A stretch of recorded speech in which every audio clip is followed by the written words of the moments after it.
When the first Star Wars movie was released in 1977, it impacted popular culture on a scale that had never been seen before.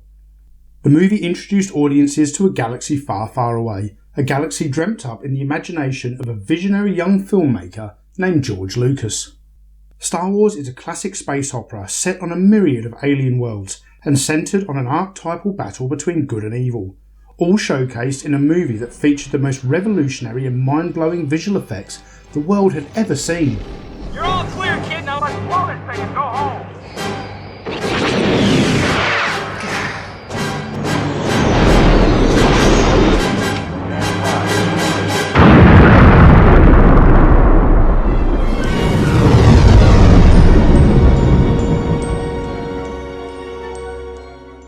Star Wars became an instant mega hit and it changed the movie industry forever. But a year later in 1978, the movie helped transform the toy industry as well. The Star Wars movies captivated the imagination of a whole generation of kids, and in an era before home video, the best way for kids to bring home the excitement of Star Wars was with the toys. Since then, Star Wars and the toys it inspired have been forever linked, a story that can just as easily be told through the action figures as it can through the films. With the release of each subsequent Star Wars movie sequel, the story grew into an epic saga that chronicled the battle between the brave heroes of the Rebellion and the evil Galactic Empire. And at its core was the emotional story of the Skywalker family. The success and popularity of the original Star Wars movies is undeniable, and with over 500 million action figures sold worldwide, it's clear that this popularity crossed over to the toy line as well, turning the Star Wars toy brand into one of the most successful and enduring brands the industry has ever known.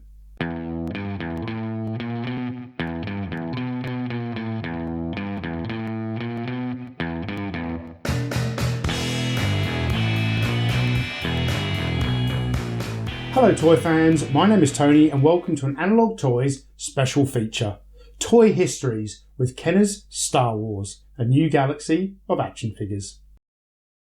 Before the first Star Wars movie was released in theatres, few people believed it had any chance of box office success. So when George Lucas was shopping around the toy rights in 1976, most companies refused to pick up the licence. At the time, the Mego toy company was the most prolific producer of licensed action figures, but Mego's executives were reluctant to secure another sci-fi movie property after the poor commercial performance of their Planet of the Apes line of action figures. In what would turn out to be a very costly mistake, Mego turned down the rights to produce Star Wars toys, and eventually Kenner Toys licensed the brand. Although Kenner Toys was still considered to be one of the smaller companies in the toy industry, it did have a decent track record, having produced the very successful line of $6 Million Man action figures. When Kenner picked up the rights to produce Star Wars toys, company executives actually felt like they were taking a bit of a gamble, because there seemed to be this sort of collective opinion that movie audiences would not be interested in a space opera. But boy, were they wrong. Star Wars quickly became the highest grossing movie of all time, and its massive popularity caught both retailers and Hollywood by complete surprise. Apart from a few puzzles and a board game that were rushed into production, Kenner had no other toys ready for Christmas 1977. But Star Wars toys were what every kid on the planet really wanted. Going against the advice of most marketing experts, Kenner sold kids an empty box known as the Early Bird Certificate Package. That contained, among other things, a certificate to send away for the first 4 action figures that would ship in the first few months of 1978. Star Wars figures. R2-D2. Chewbacca, Luke, and Princess Leia. They're the Star Wars Early Bird set of figures. These action figures are not yet available, but this Star Wars Early Bird Certificate Package is in stores, with this colorful Star Wars picture display stand and certificate to send in to get a set of figures by mail. They'll be sent to you at home between February 1st and June 1st. The Star Wars Early Bird Certificate Package, new from Kenner. One of the most crucial decisions that had to be made during the early development of the action figure line was what scale the toys would adopt. Before Star Wars, most popular action figure lines were either 12 inches tall, like Hasbro's G.I. Joe, or 8 inches tall, like Mego's World's Greatest Superheroes line. But producing figures in these scales meant that any accompanying toy vehicles were bulky and expensive. Understanding that kids would want toy versions of all the fantastic spaceships and battle stations seen in the movie, Kenner very wisely adopted the 3 3/4 inch action figure scale that had been pioneered 2 years earlier by Fisher-Price's Adventure People. In hindsight, the use of this smaller scale was one of the major keys to the success of the Star Wars toy line. For starters, having smaller action figures that could fit into vehicles meant that kids could aid Luke Skywalker in piloting his X-Wing fighter, or help the rebel heroes hide out aboard their very own Millennium Falcon spaceship. In addition, manufacturing the action figures at a lower price point meant that Kenner could produce a multitude of supporting characters in toy form. The first range of Kenner Star Wars action figures released in stores featured 12 different characters from the movie, and today these figures are highly sought after by vintage Star Wars collectors. Known as the 12 backs because the artwork on the back of the cards featured the 12 different characters that were available, this original range included Luke Skywalker, R2-D2 and C-3PO, Princess Leia, Han Solo, Chewbacca, Ben Kenobi, Darth Vader, the Stormtrooper, the Death Squad Commander, the Sand People, and the Jawa. It's Darth Vader, watch out! And he's got a lightsaber. It's Kenner's Star Wars action figures, each sold separately. I got you now, Ben Kenobi. With R2-D2 and C-3PO. There's even Chewbacca and Han Solo. Someone's coming, Chewie. Who's there? It's Princess Leia and Luke Skywalker. Now I know the Force is with us. Darth Vader, R2-D2, C-3PO, and other Kenner Star Wars action figures, each sold separately. The initial release of Star Wars action figures and vehicles were insanely popular, so Kenner quickly expanded the range to include many new figures, vehicles, and playsets. This rapid expansion to the toy line led to the introduction of two of the more infamous Star Wars figures ever produced. The character of Snaggletooth was first released as part of the Sears exclusive Cantina Adventure set, which included Greedo, Walrus Man, Hammerhead, and Snaggletooth.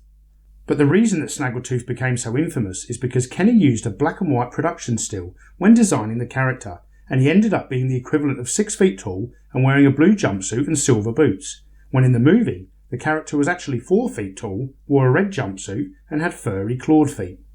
Kenner quickly changed this figure before he was mass released on his own card back, making the original blue Snaggletooth figure one of the rarest Star Wars action figures ever made.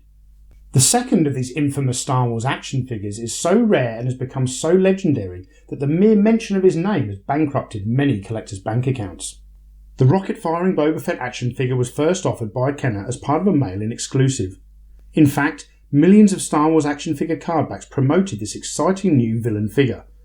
But after a boy choked on a plastic missile from one of Mattel's Battlestar Galactica toys, Kenner decided that their safety concerns were too great, so Boba Fett was eventually released with his rocket glued in place. Some of these rocket-firing Boba Fett prototypes have, however, made their way onto the collector's market, and today they are easily the rarest and most prized vintage Star Wars action figures in existence. Star Wars, in fact, has become almost a staple category, and as long as they continue to make the movies over the next 20 to 25 years, we envision it being a staple category. And space itself has become a big toy category. Space has become a very big toy category. Took over for what at one time was cowboys and Indians and one time was military, has now become space. In May 1980, 20th Century Fox released the sequel, The Empire Strikes Back. The movie was another smash hit for George Lucas, and today is not only recognised as the best Star Wars film of all time, but is generally recognised as one of the greatest motion pictures ever made.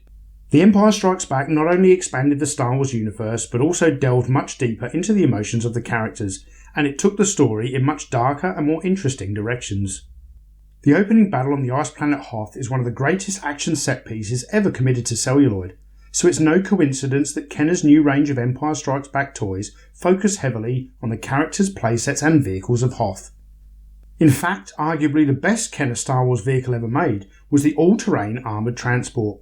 Inspired by the Martian tripods in War of the Worlds and standing a whopping 18 inches tall, the Kenner AT-AT made for an utterly terrifying Imperial vehicle.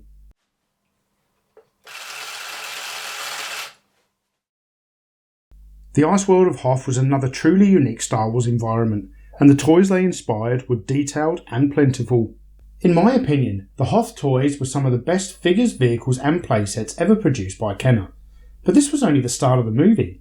As the story unfolded, audiences were introduced to fascinating new aspects of the Star Wars galaxy. At the midpoint of the movie, Darth Vader employs the services of bounty hunters, and the eclectic assortment of accompanying action figures went on to become some of the most popular figures in the line, with Boba Fett remaining a fan favourite to this very day. The movie also introduced us to two new principal characters, Lando Calrissian and the 800-year-old Jedi Master Yoda.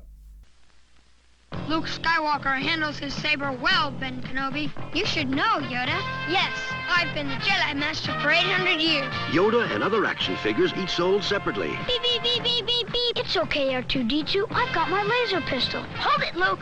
They're afraid of your snake, Yoda. You have nothing to fear. The Force is all around us. Yoda and other action figures each sold separately. From Star Wars, The Empire Strikes Back collection. From Kenner. The climax of The Empire Strikes Back is one of the greatest motion picture cliffhangers in history, with our heroes barely escaping the clutches of the evil Darth Vader, and Han Solo frozen in carbonite and in the custody of the bounty hunter Boba Fett. The third and final instalment of the original trilogy was entitled Return of the Jedi, and it was released in May 1983. Once again, George Lucas had another runaway success on his hands, and this time Kenner were well prepared, releasing the largest range of action figures to date.